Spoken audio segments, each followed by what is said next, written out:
नमस्कार विद्यार्थी मित्रांनो, राजमुद्रा अकॅडमी मध्ये मी जितेंद्र अमृतकर पुन्हा एकदा तुमचं स्वागत करतो। आज आपण सीसॅटच्या बाबतीतला 9वी जी टेस्ट जी आपण राबवतोय टेस्ट सिरीज त्याच्यातल्या 9व्या टेस्टच्या प्रश्नांचा ॲनालिसिस आपण करणार आहे। सीसॅट मधल्या रीडिंग कॉम्प्रिहेन्शनच्या जवळपास 27 पॅसेज जे आपण यूपीएससी धर्तीवर घेतोय आणि डिसिजन मेकिंगचे 5 प्रश्न याला आपण सुरुवात करूया। 9वा सेट आपण डिस्कस करतोय। प्रश्नपत्रिका तुमच्या समोर काढून ठेवा तोपर्यंत। तर आपण या ठिकाणी सुरुवात करूया।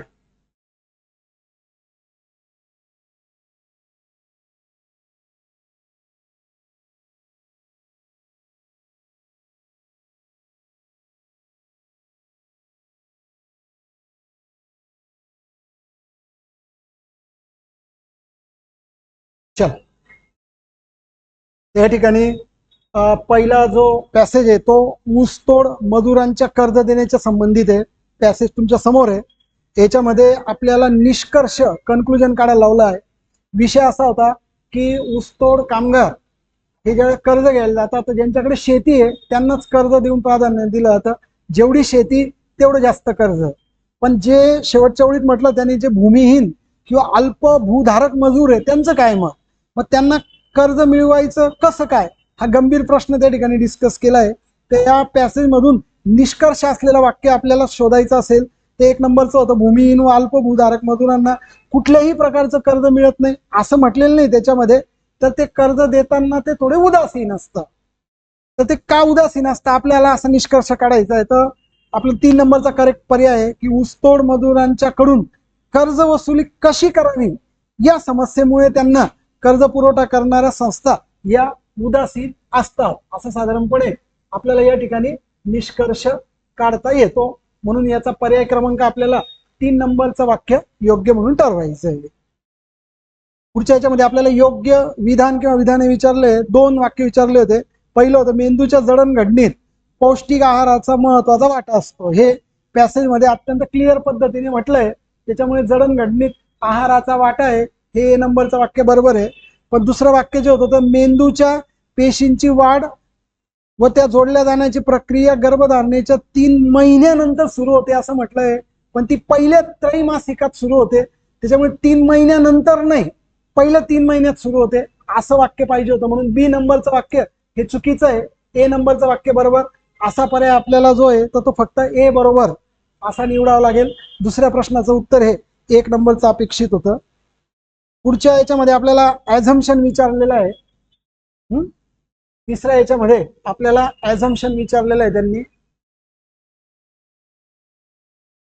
तर बघा या ठिकाणी आपल्याला जर ॲझम्पशन कव्हर करायचं असेल तर आपल्याला कोणत्या आधारावर ते वाक्य बोललं गेलंय हे शोधायचं असतं। पॅसेज मध्ये आपल्याला दिलंय की लोकशाही वसाहत काळामध्ये भारतात आधुनिकच्या संबंधामधले स्वातंत्र्य हक्क यासारख्या गोष्टींना समाज सुधारकांनी जाणीवपूर्वक वाढवण्याचा प्रयत्न केला। म्हणजे थोडक्यामध्ये जिथे जिथे लोकशाही आहे तिथे तिथे आधुनिकीकरणाच्या गोष्टी आहेत। या आधारावर हे वाक्य ॲझ्युम केलं गेलेलं आहे किंवा गृहीत धरलं गेलंय। म्हणून पर्याय क्रमांक 1 असलेलं वाक्य आपल्याला क्लिअर करायचं आहे की वसाहतवादामुळे भारताला लोकशाहीच्या विविध संकल्पना परिचित झाल्या आहेत। याचा अर्थ असा होतो की वसाहत जिथे जिथे त्या त्या भागाच्या राष्ट्रात आधुनिकतेच्या संकल्पनांचा परिचय होतो असं ॲझम्पशन आपल्याला घ्यायला लागेल। कारण की पॅसेज मध्ये दिलंय की लोकशाही वसाहत काळामध्ये आधुनिकतेच्या गोष्टींना त्या ठिकाणी चालना मिळते किंवा त्या वाढतात। चौथ्या पॅसेज काढा। चौथ्या पॅसेजचा जर आपण विचार केला तर आंतरराष्ट्रीय स्तरावर जो विषय मांडलाय त्यांनी ते 120 कोटी लोक हे दारिद्र्य रेषेखाली आहे। त्याच्यापैकी बऱ्याच लोकांना 2 वेळेचं जेवण मिळत नाही। या 120 पैकी 84 कोटी हे कुपोषित आहे बरोबर। आणि 2015 पर्यंत साधारणपणे असं टार्गेट दिलं गेलं होतं की ही जी 84 कोटी कुपोषित जनता आहे तर हिचं निम्म प्रमाण करावं। पण ते शेवटच्या वेळी दिलं की ते फक्त 10 लाखांनीच कमी झालं। म्हणून याचा जर आपल्याला अनुमान काढायचा असेल तर पर्याय क्रमांक 2 बरोबर ठरतं की कुपोषण कमी करण्याचे उद्दिष्ट 2015 पर्यंत जे आपल्याला पूर्ण करायचं होतं ते पूर्ण होऊ शकलेलं नाहीये। सरळ सरळ क्लिअर कट असलेला निष्कर्ष आपल्याला काढायचा आहे जो पर्याय क्रमांक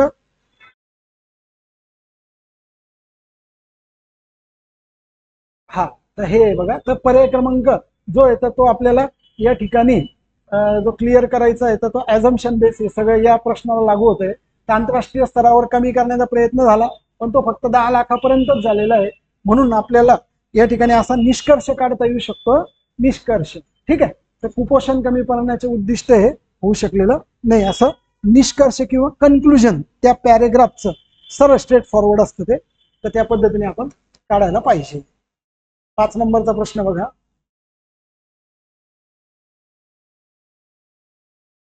5 नंबरच्या याच्यामध्ये स्पॅनिश जहाजांच्या बाबतीमध्ये म्हटलंय की त्यांनी 16व्या शतकामध्ये बटाट्याचं स्कंद किंवा रोप हे युरोपमध्ये आणलं, अमेरिकेतून. युरोपमध्ये आयर्लंड देशाने खास करून त्याला खूप पिकवलं, तिथली परिस्थिती त्याला पोषक होती आणि त्यांचा मूळ अन्न घटक म्हणून त्याला दर्जा प्राप्त दिला त्यांनी. त्याच्यानंतर खूप त्याचं उत्पादन घेतलं, त्याच्यावरती अवलंबून राहतील एवढा प्रमुख अन्न घटक झाला. आणि एक आजार बुरशीचा त्या ठिकाणी आलेला आहे, कवकाचा आलेला आहे, त्या लंपर बटाटा ती व्हरायटी त्यांनी त्या ठिकाणी दिली आहे. तर त्याला एक तो फायटोफ्लोरा इन्फेक्शन नावाचा तो आजार झाला आणि जवळपास सगळे बटाटे हे जे लंपर लावले होते त्यांनी पीक हे उद्ध्वस्त झाले, उपासमार लोकांची झाली आणि त्या ठिकाणी बरेच लोक विस्थापित झाले. असं साधारण पॅसेज आहे. याच्यातला आपल्याला मेसेज असं काय, हा पॅसेज आपल्याला सांगतोय की आपण काय गोष्टीला सावध राहायला पाहिजे किंवा काय कळवतोय मेसेज, तर दिलेल्या माहितीनुसार तर काय होतंय बघा, बटाटा हा एक जिन्सी अन्न घटकावर अख्खा देश अवलंबून राहिला.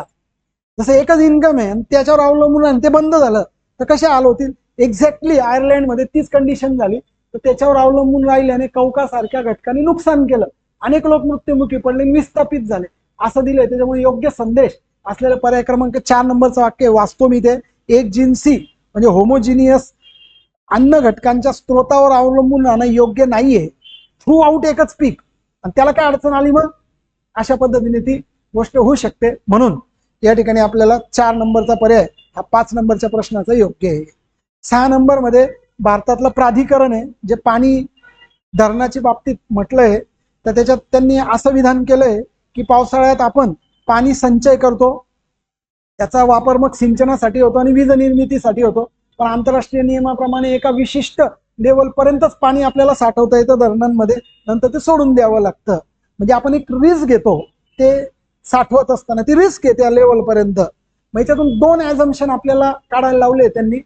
2 ऍझम्पशन कसे काढता येतील, का असं का म्हटलंय की धरणातून पाणी सोडून द्यावं लागतं, म्हणजे याचा अर्थ धरण फुटण्याची शक्यता आहे, म्हणजे आपल्या धरणांच्या क्षमतेवर आपल्याला विश्वास नाहीये आणि आपण रिस्क का घेतो तेवढ्या लेवल पर्यंत पाणी भरण्याची, तर आपल्याला त्या पाण्यावर आपण अवलंबून आहे भारतीय लोक, असा त्याचा सरळ सरळ लपलेला अर्थ आहे, म्हणजे ऍझम्पशन आहे, तो आपल्याला लक्षात घ्यायचा आहे. तर आपल्याला वाक्य दिले ते त्यांनी 2 की जलशक्ती परियोजनांवर असलेले भारताचे अवलंबित्व आहे, त्याच्यामुळे जलाशयात अधिक साठवणूक करण्याचा आपण धोका पत्करतो, बरोबर आहे, म्हणून तर त्या लेवल पर्यंत जातो आपण. आणि त्याच्यानंतर भारताच्या धरणांच्या भूमिकेला जी काही त्यांची क्षमता आहे त्या फ्लड नियंत्रण करण्याच्या दृष्टीने कमी लेखण्यात आलेलं आहे, बरोबर आहे, म्हणून तर सोडून देतो ना पाणी. 100% का नाही होऊ देत, कारण भरोसाच नाहीये. आता ते योग्य आहे का अयोग्य ही गोष्ट वेगळी, पण कोणत्या गृहीत धरलेल्या आधारावर विधान केलं गेलंय की 70% पाणी सोडून देतात, कारण धारण क्षमता ही भरोश्याची नाहीये जास्त पाणी हे करणं. ठीक आहे, तशा पद्धतीने ए आणि बी दोन्ही असलेले आपल्याला आधार घेता येतील का बाबा एका विशिष्ट रेषेपर्यंतच पाणी साठवता येतं, त्यामुळे भारतीय धरणांना वाढ नियंत्रित करण्याच्या दृष्टीने कमी लेखण्यात आलेलं आहे, हे बरोबर आहे. त्याचप्रमाणे या धरणांच्या पाण्यावर आपला अधिकाधिक अवलंबित्व आहे, म्हणून दोन्ही ॲझम्पशन्स हे करेक्ट आहे, असं विधान आपल्याला 6 नंबरमध्ये निवडावं लागेल. 7व्या पॅसेजमध्ये आपल्याला असं म्हटलंय की राजा आणि प्रजेचा संबंध सांगितला आहे, की राजाला प्रजेच्या दृष्टीने हे आत्मा म्हटलंय राज्याचा आणि ईश्वर म्हटलंय. एक वाक्य महत्वाचं आहे आता, की राजा नसलेल्या समाजाचा जीवन व्यवहार हा त्रासदायक होतोय, म्हणजे राजा नाहीये तर प्रजेला त्रास आहे, म्हणजे तर राजा असेल तर प्रजेचा त्रास हा कमी होईल, असं सरळ सरळ आपल्याला अनुमान किंवा इन्फरन्स काढायचा आहे. उतार्यातील माहितीनुसार राजाच्या सहकार्याने आपल्या दुःखी जीवनापासून प्रजा ही मुक्तता मिळवू शकते, असं पण एक पुढचं वाक्य आहे. कारण राजा नसेल तर त्या ठिकाणी त्रास आहे, म्हणजेच राजा असेल तर त्रास ऑटोमॅटिकली कमी व्हायला मदत होते. म्हणून पर्याय क्रमांक 3 असलेलं आपल्याला कन्क्लुजनचं वाक्य किंवा अनुमानाचं वाक्य त्या ठिकाणी घ्यावं लागेल. म्हणून पर्याय क्रमांक 3 7 नंबरचं उत्तर बरोबर आहे. आता बघा 8व्या प्रश्नाच्या बाबतीत जर आपण विचार केला तर त्याच्यामध्ये कौटिल्याच्या अर्थशास्त्रानुसार एक मन्याय नावाची कन्सेप्ट दिली त्यांनी. मन्याय म्हणजे मत्स्य न्याय. मत्स्य न्याय म्हणजे जंगलचा न्याय आहे. मोठा मासा छोट्या मासाला खातो. कंपॅरेटिव्हली एक सबळ माणूस दुर्बल व्यक्तीला त्या ठिकाणी त्रास देतो. आणि हेच जर असं चाललं जीवनामध्ये तर एक लोकशाही नाही येऊ शकत त्यावेळेला, जंगल राजील. म्हणून आपल्याला याचा मेसेज देणारं वाक्य जर काढायचं असेल तर मन्याय हा सामाजिक जीवनातील कायदा व सुव्यवस्थेला बाधक आहे असा सरळ सरळ मेसेज देणारं 2 नंबरचं वाक्य या ठिकाणी योग्य आहे. कारण की ते सामाजिक सलोख्यासाठी असा कायदा जंगलराज हा त्या सुव्यवस्थेला बाधक ठरू शकतो, हेच योग्य वाक्य म्हणून आपल्याला निवडायचं आहे. 9 नंबरच्या पॅसेजमध्ये मृदाच्या बाबतीत त्यांनी महत्व व्यक्त केलंय की जवळपास आपले सगळेच अन्न घटक हे या मृदेतून उगवतात, ज्याच्यावर आपलं जीवन अवलंबून आहे. प्रत्येक वर्षी साधारणपणे 75 अरब टन त्यांनी जो आकडा दिलाय ते एवढ्या मृदेचं क्षरण होतं, नष्ट होते. मग या पद्धतीने ते अन्न साखळीसाठी पण धोकेदायक आहे. आणि शिवाय महत्वाची गोष्ट त्याच्यात डिस्कस केली आहे का मातीमध्ये कार्बन डायऑक्साईड हा दूषित वायू ऑर्गॅनिक स्वरूपात धारण करण्याची क्षमता आहे, जी ते हवेत रिलीज करत नाही. केलं तर त्याचं प्रदूषण हे होऊ शकतं, असं साधारण मॅटर आहे. आपल्याला प्रश्न विचारला आहे की कोणतं ॲझम्पशन योग्य आहे. तर बघा पहिलं होतं की मोठ्या प्रमाणात मृदेचे क्षरण हे विश्वाच्या अन्न सुरक्षिततेचे कारण आहे. पण हे तर सरळ सरळ फॅक्च्युअल स्टेटमेंट आहे, ते कोणत्या आधारावर बोललं गेलं नाही, ते वाक्य जसं तसं दिलंय ते नाही घेता येणार. मातीचे क्षरण 2 नंबर बघा मुख्यत्वे मानव वंशजन्य, याचा काहीच उल्लेख नाही पॅसेज मध्ये, चुकीचं आहे. फक्त 3 नंबरचं बरोबर काय बघा, मृदेच्या धारण क्षमतेचा योग्य व्यवस्थेने वातावरणाच्या बदलांना सामोरं जाण्याची मदत मिळते. कारण की वातावरणाचा बदल होईल म्हणजे क्लायमेट चेंज होईल. या ग्रीन गॅसेसने होतं, त्याच्यापैकी कार्बन डायऑक्साईड आहे. जर तुम्ही मृदेचा धारण क्षमतेचा योग्य वापर केला, मृदा वाहून जाऊ दिली नाही, नष्ट होऊ दिली नाही, तर 100% कुठेतरी आपल्याला त्याचा वापर होईल. म्हणजे कोणत्या आधारावर आपल्याला असं म्हटलं गेलंय की त्याचं योग्य व्यवस्थापन केलं तर वातावरणाच्या बदलाला फायदा होईल. कोणत्या आधारावर म्हटलंय, कारण जमिनीमध्ये त्याच्यात ते ऑर्गॅनिक कार्बन डायऑक्साईड धारण करण्याची क्षमता आहे जी वातावरणामध्ये रिलीज नाही होत. म्हणजेच वातावरणाच्या होणाऱ्या बदलांना सामना करण्याकरता आपल्याला मृदेचं धारण क्षमता जपली पाहिजे, हा त्याचा ॲझम्पशन आहे. असं ॲझम्पशन तुम्ही 9 नंबरच्या पर्यायामध्ये जर काढलं तर तुम्हाला पर्याय क्रमांक 2 हा पर्याय योग्य ठरेल. 10 नंबरच्या पॅसेजमध्ये आपल्याला एका वटवाघळाचं उदाहरण दिलं होतं, पंखा. तर त्याचं जे पंख आहे ते कातडीसारखं कागदासारखं वाटतं, पण त्याच्या आतमध्ये माणसाच्या बोटांप्रमाणे आणि या सांध्यांप्रमाणे पकड धरता येईल अशी एक रचना आहे. आणि त्याचंच उदाहरण देताना मग त्यांनी पुढे जाऊन जे चिचुंद्री आहे तर त्याच्या पायांचा उपयोग, घोड्यांच्या पायांचा उपयोग, त्याच्यानं व्हेल माशांचे वल्ले, बरोबर, आणि या सगळ्या गोष्टी ज्या आहेत तर ह्या याच पद्धतीने काम करतात पकडण्यासाठी. आणि अगदी काही त्यांनी ओरंगुटान माकडाचंही उदाहरण दिलेलं आहे. तर हे सगळं उत्क्रांतीचं एक लक्षण आहे. इतिहास आपल्याला कुठेतरी मांडण्याचा प्रयत्न करतोय की याच्यामध्ये काहीतरी सामायिकता आहे, ते आपल्याला शोधायचं आहे. कारण आपल्याला त्यांनी निष्कर्ष काढायला लावला होता. 4 नंबरचं का बरोबर आहे, कारण मनुष्याने वर उल्लेखलेले प्राणी जे तर त्यांच्यामध्ये उत्क्रांतीचा इतिहास आहे, हे मात्र नक्की की असं साधारण होत गेलं असेल. थोडाफार फरक आहे अवयवांमध्ये, त्याच्यामुळे मग बाकीच्या पर्यायांमध्ये त्यांनी सारखे अवयव म्हटले, तर सारखे तर नाहीच आहे. त्याच्यामुळे मग तो पर्याय तुम्हाला आपल्याला 4 नंबरचा योग्य ठरतोय की याच्यातलं साधारणपणे काय निष्कर्षाचं वाक्य आपल्याला बाहेर येत आहे. ठीक आहे. आता पुढच्या 11-12 प्रश्न एकाच पॅसेजवर आधारित घेतलेले आहेत. बघा त्याच्यामध्ये त्यांनी एक विषय असा डिस्कस केला आहे की ग्रामीण भागामध्ये जे शेतकरी किंवा ग्रामीण भागातले लोक आहे वातावरणाच्या बदलाला किंवा दूषित करायला कमी प्रमाणात कारणीभूत आहे, पण वातावरण बदललं तर त्याचा ॲडव्हर्स इफेक्ट, वाईट इफेक्ट या लोकांवर जास्त होत असतो. हल्ली जे काही वातावरणाच्या संबंधामध्ये हवामानाचे जे काही अंदाज दिले जातात त्याच्यावर आता अवलंबून राहणं शेतकऱ्यांना थोडंसं करता येणार नाही. कारण की समुद्राच्या पातळीत होणारी वाढ आणि हिमनगांचं वितळणं हे नवीनच संकट या ठिकाणी आलेले आहेत, म्हणून त्या हवामानाच्या जुन्या अंदाजांवर आपल्याला अवलंबून राहता येणार नाही. कुठेतरी या आपत्तींचं एक निवारण व्यवस्थित करावं लागेल. आणि छोट्या शेत्या जे केल्या जातात ते 41% त्यांचं योगदान आहे भारताच्या अन्न सुरक्षिततेमध्ये, ते भर घालतात.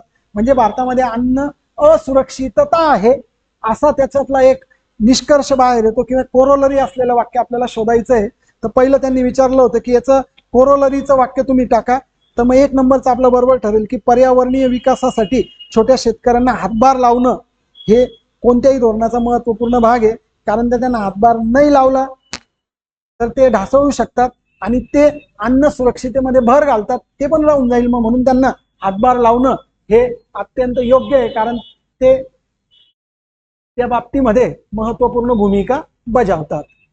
आणि मग 12 नंबरला विचारलं होतं की बाबा याचा ॲझम्पशन कोणता आहे, कोणत्या आधारावर असं सुचवलंय की हे. आता ॲझम्पशन पहिले पाहू की भारतात खाद्य असुरक्षितता ही प्रमुख समस्या आहे. हे वाक्य बरोबर आहे. का बरं खाद्य असुरक्षितता आहे, कोणत्या आधारावर म्हणू शकतो? कारण 41% छोटे शेती हे अन्न सुरक्षिततेमध्ये भर घालतात. म्हणजे याचा अर्थ अन्न असुरक्षितता आहे याचा अर्थ, असा ॲझम्पशन आपल्याला काढणं योग्य आहे.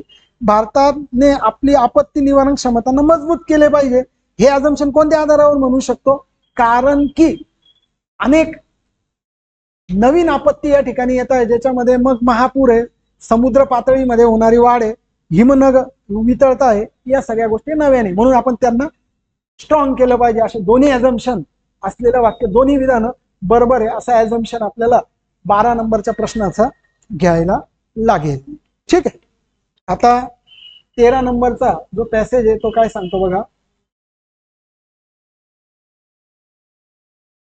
13 नंबरच्या याच्यामध्ये फक्त बी नंबरचं विधान बरोबर घेतलंय. याच्यामध्ये सामूहिक निर्णय जे आहे ते योग्य आणि न्यायोचित आहे, ते लोकशाहीचे खरे मर्म आहे. यासाठी निर्णय प्रक्रियेमध्ये सर्वांना समान न्याय आणि हक्क असावा, हे लोकशाहीचे लक्षण आहे. मात्र सामूहिक प्रक्रियेवर लोकमताचे नियंत्रण, हे दोन्ही निकष त्यांनी घेतलेले आहे की सामूहिक निर्णयामध्ये लोकमताचं नियंत्रण आणि सर्वांना समान हक्क. बरोबर. तर आपण खऱ्या अर्थाने लोकशाही पाळू शकतो. तर मग आदर्श लोकशाही व्यवस्थेचे लक्षण कोणतं आहे? तर 1 नंबरला त्यांनी दिलंय की बाबा लोकशाहीची प्रक्रिया फक्त सरकार चालवण्यापुरतीच आहे, हे काही लोकशाहीचं लक्षण नाही, म्हणून हे विधान हे चुकीचं ठरतं, इरेलेव्हंट आहे. बी नंबर मध्ये म्हटलंय की निर्णय प्रक्रियेत भाग घेण्याचा समान हक्क सर्वांना असावा आणि त्याचं योग्य पद्धतीने त्याची बजावणी व्हावी, हे पण विधान, हे विधान बरोबर आहे. फक्त बी विधान बरोबर असलेला पर्याय आपल्याला घ्यावा लागेल, पर्याय क्रमांक 2. आता पुढचा जो पॅसेज आहे तो 14 आणि 15 प्रश्नांना कव्हर करतो एकत्रितरित्या, ज्याच्यामध्ये जैवविविधतेचा प्रश्न या ठिकाणी मांडलेला आहे की जैवविविधता जी आहे हा प्रश्न बघा. पहिलं वाक्य वाचतो मी. हा केवळ जागतिक पर्यावरण परिषदांच्या व्यासपीठापुरता मर्यादित ठेवायचा नसेल, म्हणजे तो आहे, नसेल तर स्त्रियांची सृष्टीरक्षकांची भूमिका ओळखून प्रोत्साहन द्यायला पाहिजे. म्हणजे स्त्रियांच्या सृष्टी रक्षकाच्या भूमिकेला प्राधान्य दिलं तर ही चर्चा फक्त व्यावसायिक त्या चर्चा सत्रांपर्यंत मर्यादित राहणार नाही. प्रश्न तोच होता की जर स्त्रियांची सृष्टीरक्षकाची भूमिका ओळखली गेली नाही आणि तिला प्रोत्साहन दिलं गेलं नाही तर काय होईल? मग जैवविविधता प्रश्न केवळ त्या व्यासपीठांपुरता, चर्चेपुरता, भाषणापुरता मर्यादित राहील. म्हणून उतारानुसार जैवविविधता प्रश्न केवळ जागतिक परिषदांपुरता मर्यादित ठेवायचा नसेल तर यांची भूमिका ओळखली पाहिजे. आणि ती भूमिका ओळखली तर नाही तर काय होईल? मग तो मर्यादित राहील व्यासपीठांच्या भाषणापुरता. या पद्धतीने साधारण त्याचा अर्थ घ्यायचा आहे. याच पॅसेजवर अजून एक प्रश्न 15 नंबरचा दिलेला आहे बघा. याच्यामध्ये काय डिस्कस केलंय त्यांनी की खालील विधान कोणतं अयोग्य आहे असं विचारलेलं आहे. तर ऍक्च्युली दोन्ही अयोग्य आहे बघा. का बरं? तर जे लोक समूह चरितार्थासाठी जैविक साधन संपत्तीवर अवलंबून आहेत ते सर्व आदिवासी आहेत. आता ते सर्व आदिवासी नाही, कारण इथं काय म्हटलेलं आहे की निसर्ग आदिवासी आहेतच, पण फक्त आदिवासी नाही तर निसर्गाच्या निकट संबंधात येणारे इतर समूह पण त्याच्यावर अवलंबून आहे, म्हणून ते पहिलं चुकलं. 2 नंबरचं वाक्य का चुकीचं आहे? कारण आदिवासी आणि निसर्गाच्या सानिध्यात असणारे समूहांचे तंत्रज्ञान हे मागास आणि आदिम आहे, पण ते मागास आणि आदिम स्वरूपाचे समजून जैविक विविधता आणि मानवी आयुष्य या दोघींचा सहार घडवणाऱ्या नव्या तंत्रज्ञानाने त्यांची जागा घेतली. त्या आदिम स्वरूपाचे समजून म्हटलंय, पण ऍक्च्युली ते परंपरागत जरी आहे तरी ते नवीन पण आहे, म्हणून ते पण विधान चुकीचं ठरतंय. तर दोन्ही अयोग्य आहे असं आपल्याला घ्यायला लागेल. दोन्ही अयोग्य म्हणजे पर्याय क्रमांक 3. जर आपण 16वा पॅसेज पाहिला तर 16 पॅसेज काय सांगतो बघा आपल्याला. आता ऍक्च्युली 16 पॅसेज जो आहे तो उत्क्रांतीच्या बाबतचा आहे. तो अधिकांश शास्त्रज्ञांमध्ये कशाबाबत एकवाक्यता नाहीये. तर ऍक्च्युली ओळ काय दिली होती बघा, की तिसरी ओळ वाचतो बघा. बहुतेक सर्व शास्त्रज्ञांनी आज उत्क्रांतीचे मूळ तत्व मान्य केले असले तरी, म्हणजे मूळ तत्व मान्य आहे, म्हणजे सगळ्यांनी आज उत्क्रांतीचे मूळ तत्व म्हणजे उत्क्रांती झाली व हे सगळ्यांना मान्य आहे. पण उत्क्रांती कशी झाली व ती पुढे कशी असेल याबाबत मतं वेगळी वेगळी. म्हणजे मत भिन्नता किंवा एक वाक्यता कशात नाहीये, तर उत्क्रांतीच्या दिशेबाबत नाहीये. असा पर्याय क्रमांक सी म्हणजे फक्त सी बरोबर असलेला 3 नंबरचा पर्याय घ्यायला लागेल. म्हणून 16 नंबरच्या प्रश्नाचं उत्तर हे 3 नंबरचं योग्य ठरतं. पुढच्या याच्यामध्ये आपल्याला लॅमार्कला कशाचे श्रेय दिले जाते अशा पद्धतीचा पॅसेज होता. तर त्या पॅसेजचा जर विचार केला तर लॅमार्कने खालून तिसरी ओळ बघा, सर्वप्रथम सांगितले की उत्क्रांती हे सामान्य सत्य असून, म्हणजे उत्क्रांती हे सामान्य सत्य आहे, ते वाक्य घ्यायला लागेल. त्याच्यानंतर याच्यात सर्व सजीवांचा समावेश आहे, म्हणजे डी नंबरचं वाक्य बरोबर आहे. त्याच्यानंतर ही सामान्य प्रक्रिया आहे, ही सी नंबरचं वाक्य. आणि सी आणि डी असलेला पर्याय आपल्याला घ्यायला लागेल. सी आणि डी पर्याय क्रमांक 4. म्हणून सी आणि डी योग्य आहे असा पर्याय. जर आपल्याला लॅमार्कला कशाचे श्रेय दिले जाते ते 2 फिक्स आपल्याला या ठिकाणी आहे, पण त्याला अनुवंशिकतेने मिळालेले गुणधर्म जे तर त्याच्याबद्दल दुमत आहे, म्हणून त्याला सगळेजण हो नाही म्हणत. म्हणून फिक्स जे तर ते निवडायचं असेल तर आपल्याला सी आणि डी असलेला पर्याय निवडायला लागेल.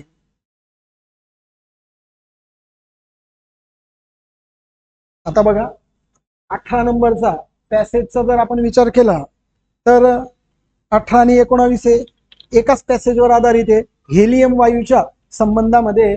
तर त्यामध्ये त्यांनी असं म्हटलंय की प्रश्न विचारताना आपल्याला विचारलंय की वर्णपटासारख्या विकास होत होता जेव्हा तेव्हा भारतात खग्रास सूर्यग्रहण दिसले.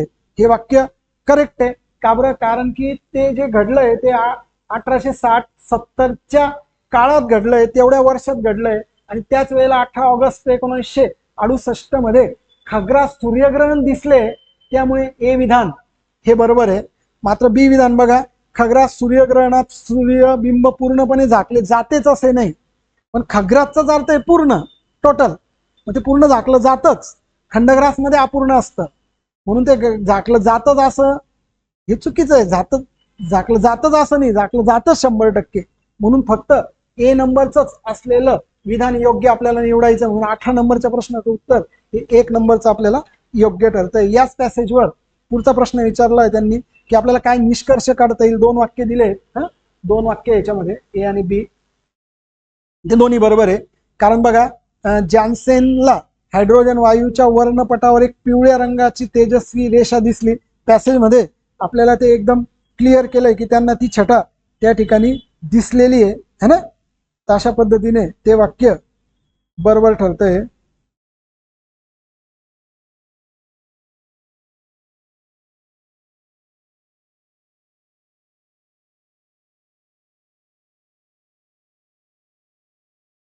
त्याच्यानंतरचं दुसरं वाक्य होतं की जुल जॅन्सेन हे भारतात आले होते. तर ते एक गुंटूर नावाचा एक प्रदेश दिलेला आहे, तर त्या ठिकाणी ते आलेले आहेत, है ना. अशा दोन्ही गोष्टी आपल्याला या ठिकाणी दिसत आहे. जॅन्सेनचं वाक्य बघा,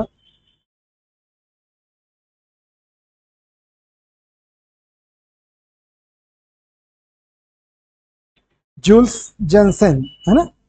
तर त्यामुळे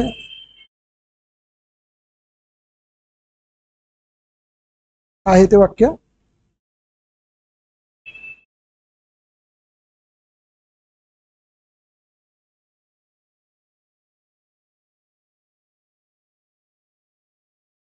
ठीक आहे. तर या पद्धतीने हे वाक्य आपल्याला त्या ठिकाणी आहे की हे पूर्ण त्यावेळेला ती पिवळी जी छटा आहे तर त्या ठिकाणी त्याला ती दिसली. ठीक आहे. तर पुढचा पॅसेज बघा आता. या शेवटच्या ओळींमध्ये आपल्याला दिसतंय साधारणपणे, आणि पुढच्या एका ओळीमध्ये की ते पिवळ्या छटा त्या ठिकाणी दिसल्या आहेत. आता आपण वळूया 20व्या प्रश्नाकडे.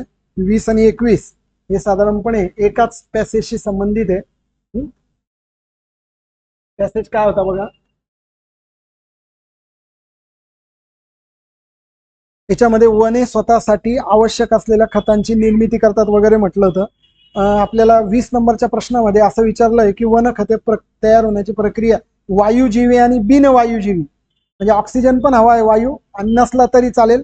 हे वाक्य बरोबर आहे. का बरोबर आहे बघा, कारण की वरून 3-4 ओळीत म्हटलंय की उतारा सुरुवातीच्या ओळीनं ही क्रिया सुरुवातीच्या टप्प्यामध्ये ऑक्सिडेशन या प्रक्रियेवर अवलंबून आहे आणि प्रक्रिया सुरू झाल्यावर ती पूर्ण होण्यासाठी हवेची गरज नसते, म्हणजे ऑक्सिजन नसला तरी चालेल. म्हणजे याच्यामध्ये ए विधान हे फक्त बरोबर आहे. बी विधान का चुकीचं आहे, कारण वन खते प्रक्रिया सतावणारी नसते असं नाही, असं म्हटलंय. नसते असे नाही, आणि 2 नाही आले. आता नसते असे नाही म्हणजे असते, म्हणजे याचा अर्थ काय वाचायचा की वन खते प्रक्रिया सतावणारी असते.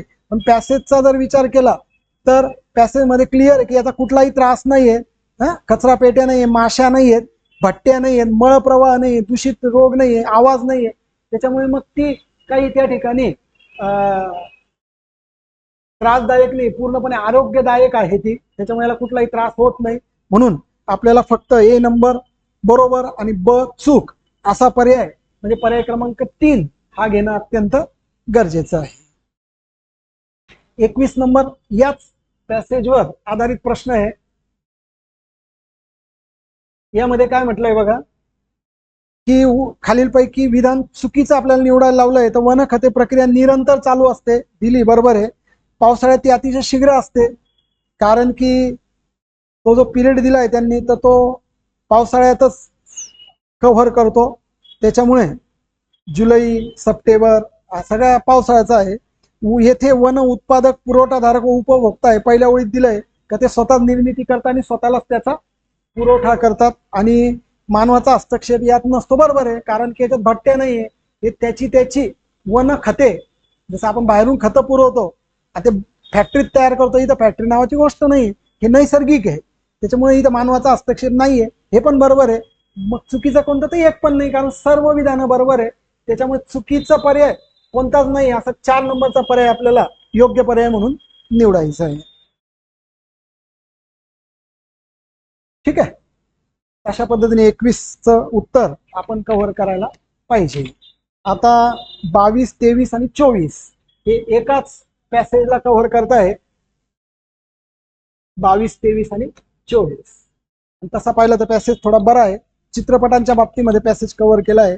खालीलपैकी योग्य विधान कोणते असं आपल्याला निवडायला लावलंय. तर चित्रपट पाहिल्याने विद्यार्थ्यांच्या आयुष्याचे खूप नुकसान होते असं म्हटलं. ते तसं पाहिलं तर चुकीचं आहे, कारण की दुसऱ्या ओळीत म्हटलंय की जे विद्यार्थी आपली कामे बाजूला ठेवून देहभान विसरून चित्रपट पाहत बसतात त्यांच्या आयुष्याचं नुकसान करून घेतात. मग सगळंच का तर नाही, जे अशा पद्धतीने करतात, कायम मोबाईल, कायम चित्रपट, हे जे लोक आहे देहभान विसरून गरज नसताना असं कोणी करत असेल तर ते नुकसान करून घेतात. कामा करता करत असेल तर गोष्ट वेगळी, मग सगळ्यात त्यांना लागू होतं का ते तर नाही.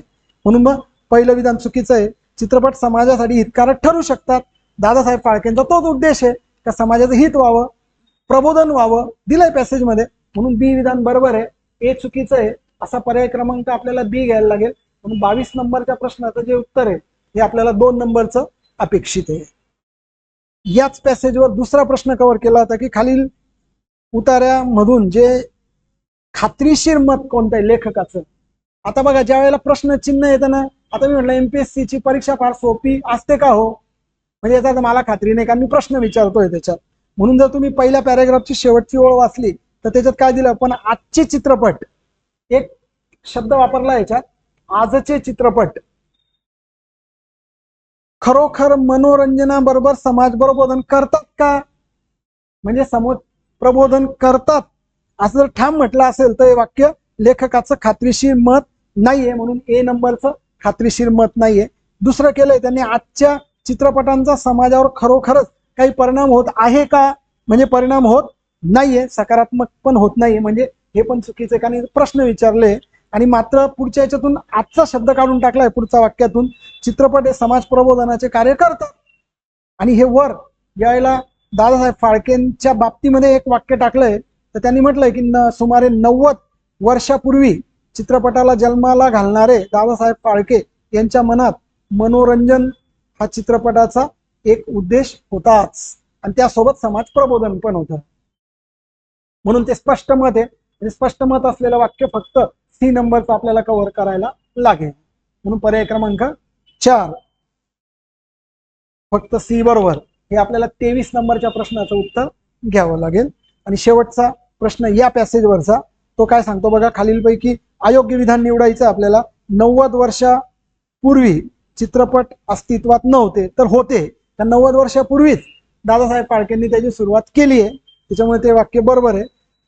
अयोग्य निवडायचं 2 नंबरचं अयोग्य आहे. चित्रपटातील कथानकांचा विद्यार्थ्यांवर फारसा परिणाम होत नाही, हे चुकीचं आहे. कारण की त्या चित्रपटातले बघा रंगबेरंगी जीवन, श्रमाविना मिळणारी श्रीमंती, ऐश्वर्य, उपभोग या सर्व गोष्टी विद्यार्थ्यांच्या जीवनावर वाईट परिणाम करतात. म्हणून काहीच परिणाम होत नाही असं नाही. त्यामुळे पालक चिंताग्रस्त आहे. यावरून विधान 2 हे वाक्य आपल्याला अयोग्य म्हणून निवडायचं, कारण 3 नंबरचं बरोबर आहे. चित्रपटातून समाजाचे प्रतिबिंब दर्शविता येते, हे बरोबर आहे. आणि दादासाहेब फाळकेंना मनोरंजन व प्रबोधन हा चित्रपट निर्मितीचा उद्देश होता. ठीक आहे. आता 25वा जर प्रश्न बघितला तुम्ही,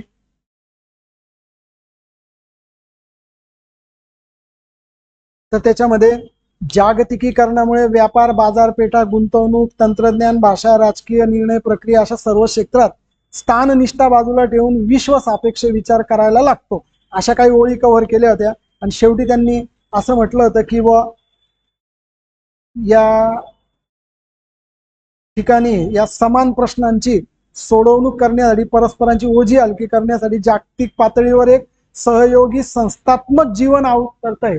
सहयोगी संस्थात्मक जीवन अशा अर्थाने आपल्याला तो पर्याय घ्यायला लागेल. म्हणजे समान संधीचा शोध घेणे, त्याची सोडवणूक करणे असा त्याचा अर्थ आहे. प्रश्न विचारला होता आपल्याला, जागतिकीकरण, व्यापार आणि भाषा याकडे लेखकाचा पाहण्याचा दृष्टिकोन कोणता आहे? तर हे जागतिक व्यापाराचे लाभ, संगणकीय लाभ, शेतीचे लाभ हे काहीच म्हटलं नाही. त्यांनी फक्त म्हटलंय की सहयोगी संस्थात्मक अस्तित्व. म्हणून सी नंबर म्हणजे 3 नंबरचा पर्याय हे आपल्याला 25 नंबरच्या प्रश्नाचं उत्तर हे करेक्ट ठरतंय. आता शेवटचा जो पॅसेज आपण घेतलाय त्याच्यातही 2 आपण प्रश्न त्याच्यावरच कव्हर केले. कारण युपीएससी मध्ये जसे स्वतंत्र 1-1 मार्काचे पॅसेजच्या खाली प्रश्न येतात, तर काही वेळेला 2-3, तर 2015-16ला तर 4-4 पण विचारले गेले. म्हणून तसे पण आपल्याला सवय ठेवायची आहे, सगळं बघायचं. म्हणजे जेव्हा परीक्षा येईल तर त्यावेळेला असं नको राहून जायला पाहिजे काही वेगळंच बघायला मिळालं, शॉक नको बसायला. माहित नाही आता काय प्रयोग करते आता या पॅटर्न बदलल्यानंतर, क्वालिफाईंग झाल्यानंतर. म्हणून आपण पाहून घेतलंय. समजा असं काहीच बदल नाही केला आणि पूर्वीचाच पॅटर्न, एका पॅसेजच्या खाली 5 प्रश्न, त्याची तर सवय आपल्याला पूर्वीपासून आहे, त्याच्यामुळे काय अडचण नाही.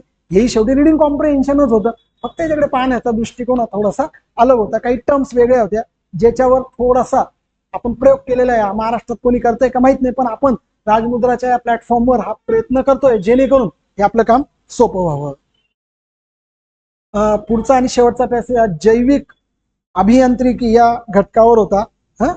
आणि त्याच्यामध्ये त्यांनी एक 4-5व्या ओळीत एक वाक्य टाकलं होतं की पदार्थांचे उत्पादन, 4थ्या ओळीत बघा, अनेक पटींनी वाढवून आपल्या अमर्याद भोग लालसेला पूर्तता करण्याचे मुख्य उद्दिष्ट दिसतंय माणसाचं. म्हणजे याचा अर्थ त्यांनी पहिल्या प्रश्नात आपल्याला विचारलंय की पुढील विधाने वाचून योग्य विधान निवडा. आता योग्य विधान निवडायला लावलंय. पहिलं म्हटलंय माणसाच्या भोग लालसा या मर्यादित आहे, पण तिथं तर अमर्यादित म्हटलंय. म्हणून त्या मर्यादित आहे असं जर म्हटलं तर ते वाक्य ए नंबरचं हे चुकीचं आहे. बी नंबरचं का बरोबर आहे? कारण इतर कोणाही पेक्षा जैव वैविध्याचे रक्षण करण्याची आवश्यकता सधन विकसित राष्ट्रांनी मान्य केली आहे, हे साधारणपणे आपल्याला पॅसेज मध्ये दिसतंय. 5व्या ओळीत बघा, सधन, विशेषतः सधन विकसित राष्ट्रांनी मान्य केली आहे. तर हे क्लिअर म्हणून आपल्याला तो पर्याय बी नंबरचा बरोबर ठरेल. आणि केवळ ब बरोबर म्हणजे पर्याय क्रमांक 2 असा 26 नंबरचा प्रश्न आपल्याला या ठिकाणी कव्हर करता येईल. आता शेवटचा प्रश्न बघा, जैविक विविधतेची संकल्पना. शेवटच्या एकदम ओळीमध्ये एकदम क्लिअर केलंय. काही पॅसेज मुद्दा म्हणून आपण सोपे पण घेतले जेणेकरून मिक्स कॉम्बिनेशन या ठिकाणी व्हावं. तर मग निसर्ग आणि संस्कृती यांच्या सामूहिक आधारावर ते अवलंबून आहे असा पर्याय आपल्याला 4 नंबरचा घ्यायचा, जो आपल्याला साधारणपणे शेवटच्या 1-2 ओळीमध्ये दिसतोय. त्याच्यामुळे ते आपल्याला एकदम क्लिअर कट व्हायला मदत होईल. तर विद्यार्थी मित्रांनो, अशा पद्धतीने आपण या 9 नंबरच्या टेस्ट सिरीज मधला जो शेवटचा आपला पेपर आहे, काही दिवसांनी आपली परीक्षा आहे, तर त्याच्यामधला जो काही आपण रीडिंग कॉम्प्रिहेन्शनचा पार्ट आहे तेवढे 27 पॅसेज कव्हर केले. बरेच पॅसेज आपण 1 मार्कात 1 प्रश्न कव्हर होईल असे पण घेतले, काही आपण 2 किंवा 3 पण घेतले, जेणेकरून सगळ्या प्रकारच्या व्हरायटीचे सोपे कठीण वेगवेगळे कन्सेप्ट असलेले आपण मांडण्याचा प्रयत्न केलेला आहे, जेणेकरून काही आलं तरी त्याला आपल्याला सामोरं जाण्याची तयारी ठेवायची. आता आपण 5 प्रश्न डिसिजन मेकिंगचे याच्यानंतर कव्हर करू, म्हणजे तो पण एरिया आपला चांगल्या पद्धतीने कव्हर व्हायला मदत होईल. ठीक आहे, चला. तर आता आपण डिसिजन मेकिंगच्या शेवटच्या आपल्या 5 प्रश्नांकडे वळूया.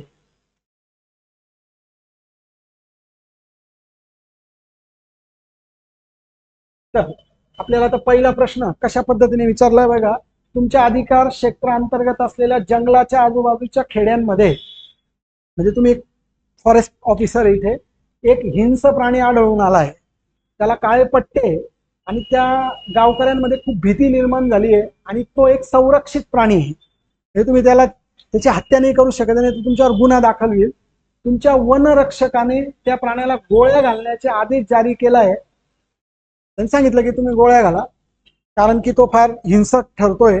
आणि मग एका रात्री तुम्ही गस्त घालत असताना गावकऱ्यांनी वर्णन केल्याप्रमाणे एक प्राणी तुम्हाला दिसला, त्या वर्णन केल्याप्रमाणे, परंतु धुसार अंधार असल्यामुळे अस्पष्ट आहे. तो त्याच्या अंगावर काळे पट्टे आहेत का नाही व याची तुम्हाला खात्री नाही, तुम्ही काय कराल?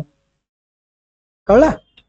तो प्राणी संरक्षित आहे पण त्रासदायक आहे, तक्रार आलेली आहे, वरून आदेश पण आहे गोळ्या घाला, पण तुम्हाला नेमकं त्या पट्टे आहेत का नाही, तोच प्राणी आहे का याची खात्री नाही, कारण रात्रीचा अंधार आहे. तुम्ही काय कराल? त्या प्राण्याला गोळी घालाल, डायरेक्ट गोळी घालाल, तर तुम्हाला या ठिकाणी 0 मार्क मिळेल, कारण तुमची खात्री नाही ना. तर दुसरा प्राणी जर मेला तर तो गुन्हा दाखल होऊ शकतो.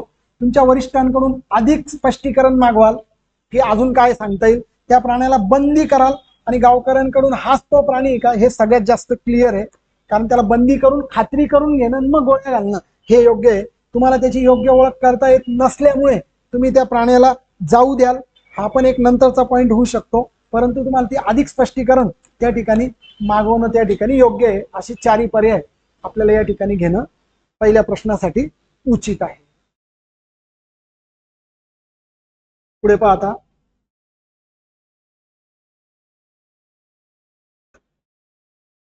अलीकडेच तुम्ही लोकांनी स्वतःची तंबाखू आणि व्यसने सोडून आणि आरोग्यपूर्ण जीवन जगावे म्हणून स्वपुढाकाराने साह्य देण्यास सुरुवात केली. तुम्ही व्यसन सुटायला पाहिजे लोकांचे, मग दारूचे असेल, धूम्रपान असेल वगैरे. मग लोक, मित्र, नातेवाईकांमुळे कुतूहलापोटी आणि आनंद मिळवण्यासाठी तंबाखू व दारूचे व्यसन करतात असे तिराहित व्यक्ती म्हणून तुम्हाला नेहमीच वाटत होते.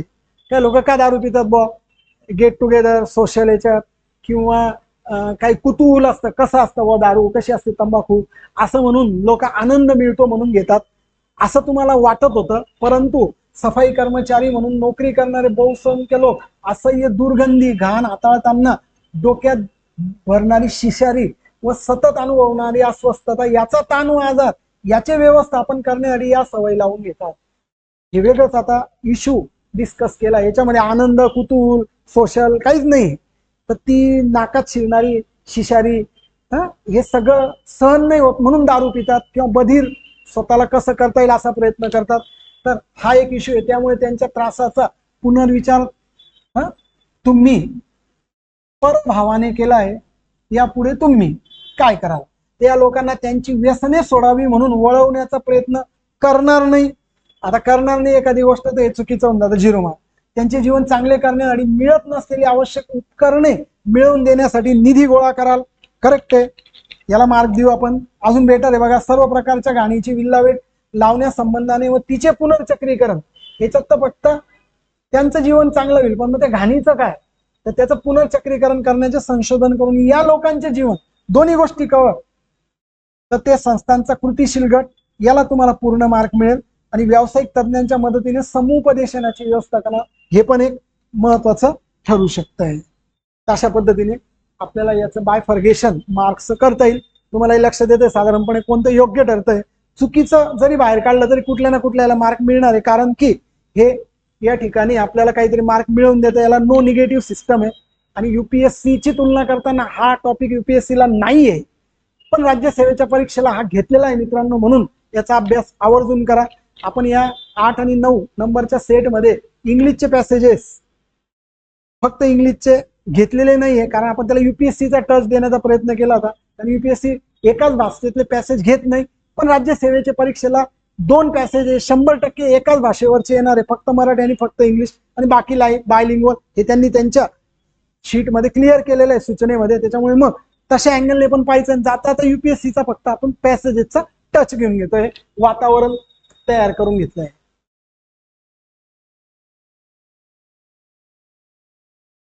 आता बघा, जितेंद्र एका बहुराष्ट्रीय कंपनीमध्ये काम करतो.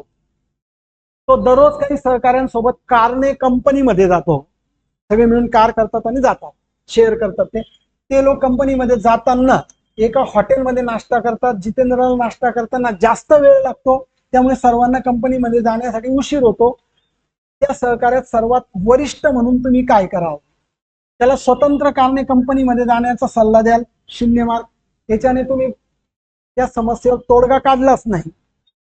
प्रवासात गाडीमध्ये बसून खाता येईल अशा नाश्त्याची व्यवस्था कराल, हे सगळ्यात बेटर वाटतंय, कारण की याचं तुमचंही काम होईल आणि त्याचंही काम होईल. त्या कारण म्हणून जाणाऱ्या सर्व सहकार्यांना अनुकूल ठरेल अशी कार्यालयीन वेळ ठरवाल. आता कार्यालयीन वेळ बदलायची नाश्त्यासाठी हे काही योग्य वाटत नाही. वेटरला, जितेंद्रला सर्वात आधी नाश्ता देण्याचा आदेश कराल, तरी पण त्याला जास्त वेळ लागतोय खाण्यासाठी, म्हणून ती वेळ लागण्याची शक्यता आहेच. आपण पर्याय ठीक आहे, हा नंतरच्या टप्प्यामध्ये आपल्याला सेकंड म्हणून घेता येईल. नाहीतर मग कारमध्ये जर व्यवस्था केली, त्याच्या पुरताची फक्त त्याला वेळ लागतो, बाबा तिथे कारमध्ये काय, त्याला फक्त आलो तुम्ही करू शकताय तर हरकत नाही, असं म्हणून तिसरा प्रश्नाचा आपल्याला विचार करायला हरकत नाही.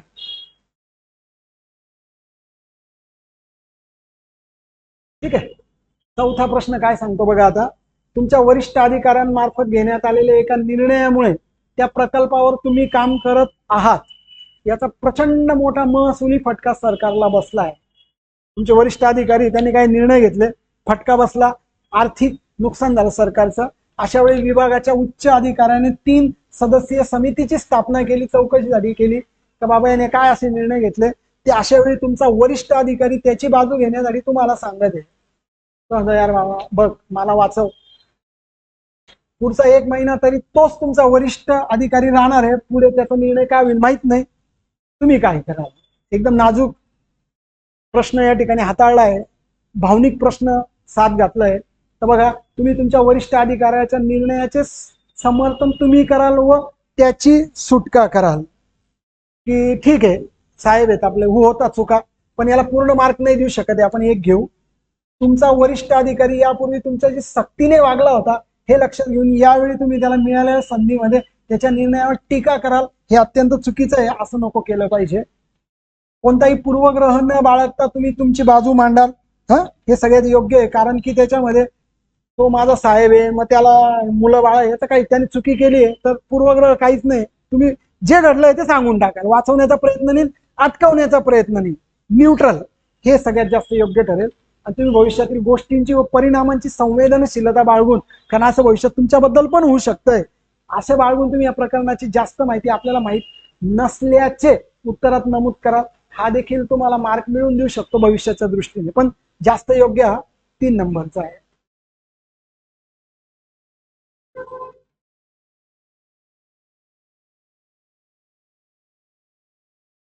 ठीक आहे. शेवटचा प्रश्न आहे, तुमच्या अखत्यारीतील एका विभागामध्ये काम करणाऱ्या 2 अधिकाऱ्यांमध्ये असणाऱ्या विभिन्न मतांमुळे, तुम्ही ज्या ठिकाणी काम करता त्या अधिकाऱ्यांची मतं ही भिन्न भिन्न पडत आहे, त्यांचे वैयक्तिक हेवे दावे त्या विभागातील कामगारावर त्याचा परिणाम होतोय, त्यामुळे इतरांचा कामातला रस कमी होते. अशा वेळी काय कराल? एखाद्याची बदली करून टाकायची, पण कशी करायची बघा. त्या दोन्ही अधिकाऱ्यांना तुम्ही बोलवून घ्याल व त्यांना एकमेकांशी सहकार्य भावनेने काम करण्याची समज द्याल, अन्यथा त्यांची बदली केली जाऊ शकते, हे पण सांगाल. बरोबर आहे. तुम्ही त्यांना अनौपचारिक चर्चेसाठी बोलवून घ्याल व त्यांच्यातील वाद सोडवण्यासाठी मार्ग काढाल, हा जास्त बरोबर आहे. हा पण बरोबर आहे, काही प्रॉब्लेम नाही. अनौपचारिक चर्चेसाठी बोलवाल आणि बदलीचा मग काही त्यांना सांगितलं नाही, पण मार्ग काढण्याचा प्रयत्न करा. त्यापैकी एकाची त्वरित बदली करण्याचे आदेश द्याल. त्वरित प्रशासनात कधीच काही तडकाफडकी करायचं नाही. विभागाची बैठक बोलून तुम्ही सर्वांच्या समक्ष त्या प्रश्नांच्या समक्ष लावाल व कार्यतत्परतेत तळमळ. सर्वांच्या समक्ष करायची गरज नाही. त्यांना जर तुम्ही स्वतंत्र बोलवलं तर ते चांगलं आणि बेटर होऊ शकतंय, बरोबर. अशा पद्धतीने विद्यार्थी मित्रांनो, आपण या 9व्या आणि शेवटच्या टेस्टला या ठिकाणी अनालिसिस केलेलं आहे. आय होप तुम्हाला या सगळ्या गोष्टींना नक्कीच परीक्षेला फायदा होईल. आणि ज्यावेळेला तुम्ही उत्तरं त्या ठिकाणी पाहताय की आपलं काही चुकतंय का, आणि ज्यावेळेला अनालिसिस पाहताय तर याने नक्कीच तुमच्या इम्प्रुव्हमेंटमध्ये मार्क्समध्ये नक्की फायदा होईल. असाच अभ्यास करत राहा. आपलं शेवटचं टेस्ट होती. तुम्हाला येणाऱ्या परीक्षेबद्दल खूप खूप शुभेच्छा. थँक्यू.